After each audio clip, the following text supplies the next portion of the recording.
2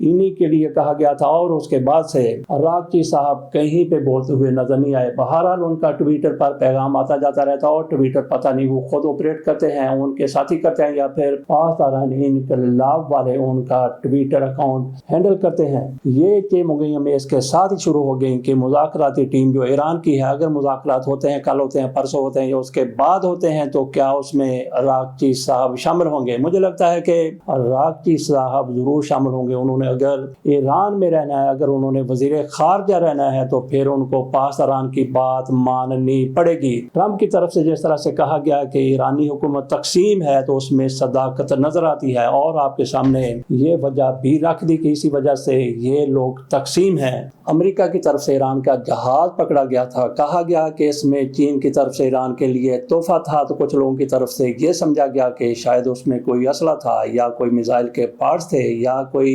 chemical تھا، کچھ بھی تھا، تو چین کی طرف سے اب اس پر بیان سامنے آیا، ان کی طرف سے کہا گیا ہے کہ یہ سارا کچھ بے بنیاد ہے۔ تو یہاں پہ سوچنے والی یہ بھی بات ہے کہ کیا چینی اتنے زیادہ احمق ہیں، اتنے زیادہ بیوقوف ہیں؟ ان کو پتا ہے کہ کس طرح کی صورتحال ہے، اور امریکہ کی کس طرح سے پوری دنیا پر نظریں ہیں، اور ایران پر خصوصی فوکس ہے۔ ایران کا کوئی بھی جہاز امریکہ کی نظروں سے بچ کے نہیں جا سکتا، تو کیسے ممکن تھا؟ چین کی طرف سے اب کہا گیا ہے کہ یہ سارا کچھ غلط ہے، بے بنیاد ہے، اور اس میں کچھ ایسا نہیں تھا کہ جس کو تحفہ کہا جا سکے۔ چلتے ہیں انڈیا میں، وہاں پہ پہلگام کو 1 سال ہو گیا۔ انتہائی افسوسناک پہلگام کا یہ واقعہ تھا، 26 لوگ وہاں پہ مارے گئے تھے، اور سارے کے سارے بے گناہ تھے، سیر و سیاحت کے لیے آئے تھے۔ بھارت کی طرف سے فوری طور پر پاکستان پر الزام لگا دیا گیا، اور پھر اسی کو آگے بڑھاتے ہوئے پاکستان پر حملہ بھی کر دیا گیا، لیکن ابھی تک وہاں پہ کسی کو گرفتار کر کے کوئی سزا نہیں سنائی گئی۔ پاکستان پر الزام لگاتے رہے، اور وہاں پہ ایک مرتبہ پھر کوحرام مچا ہوا ہے، جس طرح سے